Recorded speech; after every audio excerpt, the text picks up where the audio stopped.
Okay, we have Tank, and he's ready for questions. Who would like to lead us off? We'll go right here in the front.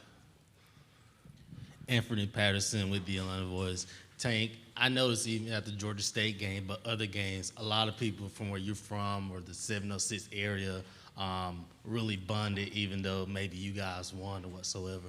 What is so special about the 706 and the bond you have with guys who maybe you played with or you're playing against?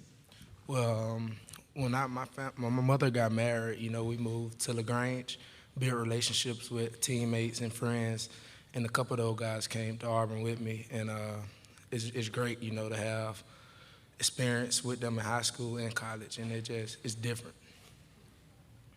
We'll go on the aisle here, third row. Tank, Brian said this morning that he thinks you might be the most improved player on the entire team in terms of what you've done in the offseason. You were a guy that already rushed for 1,000 yards last year. So in your mind, what does an improved season look like for you? Well, just doing the little things and making sure I do everything right like I can, and always just carry myself in the manner that I need to be and doing the right thing for my team and being a team player first. And that's what I've been doing this summer, coming to work and being a team player first. On the right, second row. Tyler Shaw with KBTX in College Station. I wanted to ask about transfer quarterback Zach Calzada. I don't know how much you've been able to work out or practice with him, but just what have you seen from Zach and what he brings? Zach, he brings leadership.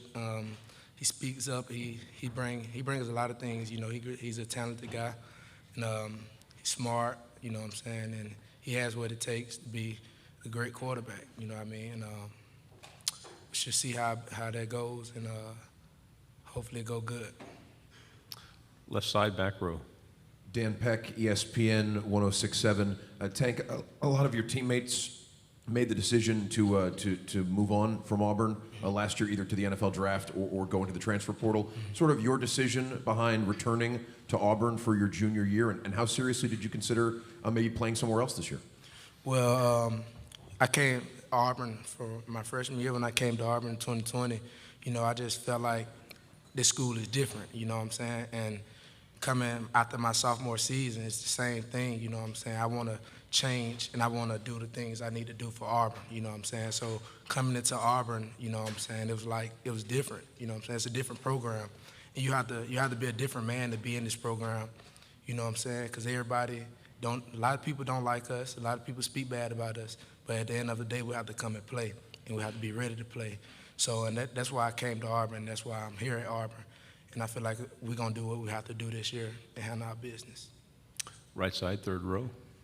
Tank, Jeff Spigel, ABC 3340 in Birmingham.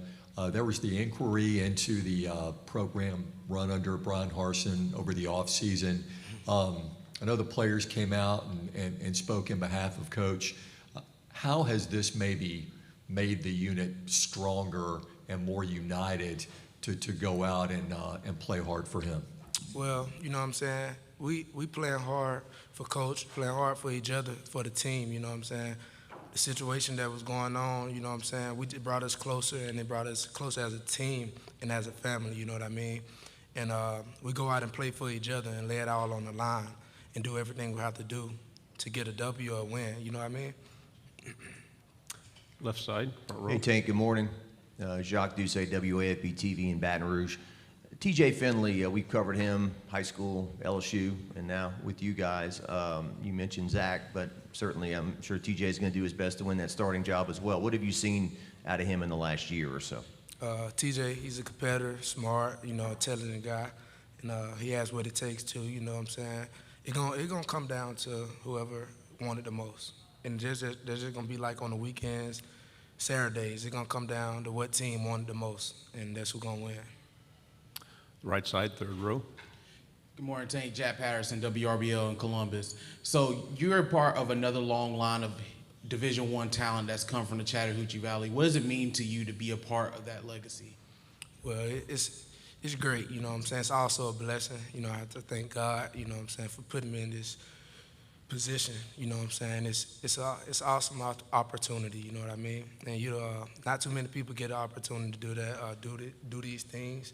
So, it means a lot to me, and I do everything I can do to keep getting better. Left side, back row. Tank, could you tell us a little bit about your relationship with Cadillac Williams and how he's improved you as a player and as a person? Coach Cadillac, he's a great man. He's a good coach. He does everything he's supposed to do. He do things right. He preached to me about the little things, you know what I'm saying? Because when I got to college, as a high school, you don't come in and think about little things.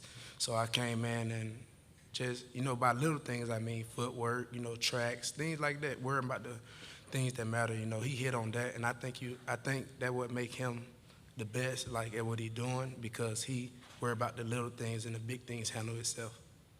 Front row here on the right. You just mentioned Cadillac Williams. What other running backs or mentors do you have that you listen to and model your game after as a running back? Well, I look at a lot of guys, you know what I'm saying? I look at Alvin Kamara, Todd. I look at Nick Chubb. I look at a lot of guys. Dalvin Cook.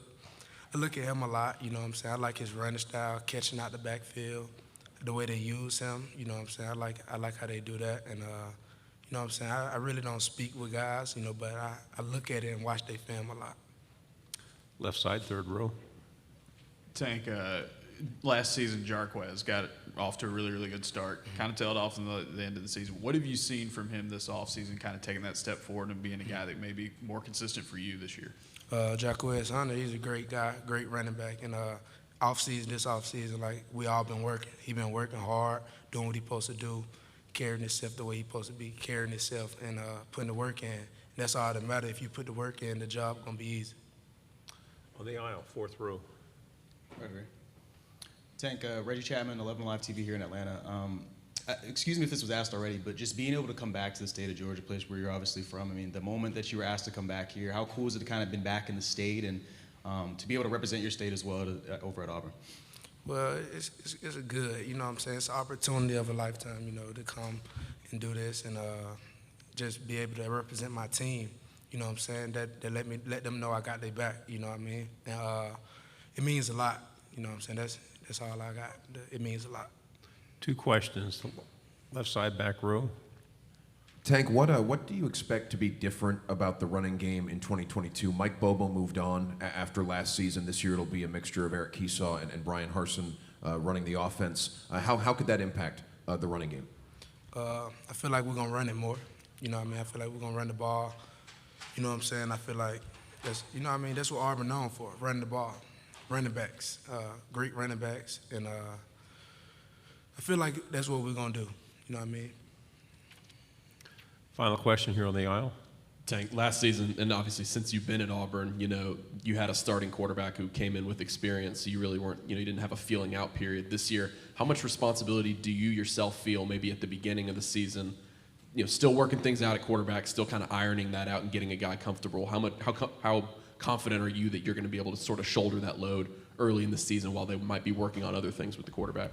Well, I feel like we'll have everything situated, and I feel like we'll have everything handled. But me, confidence-wise, is there. You know what I mean? I have to do what I have to do for my team, and I have to go out there and lay it on the line. You know what I mean? So I feel like it's there. The confidence, the confidence piece is always there. Just it's all about worrying about getting the job done and what it takes to get the job done. You know what I mean? Coming together, playing with the team. That's what's gonna take to win. You know what I mean? I feel like when the team come together and play together, that's when we at our best, and that's what we've been doing. Tank, thank you very much. Good job.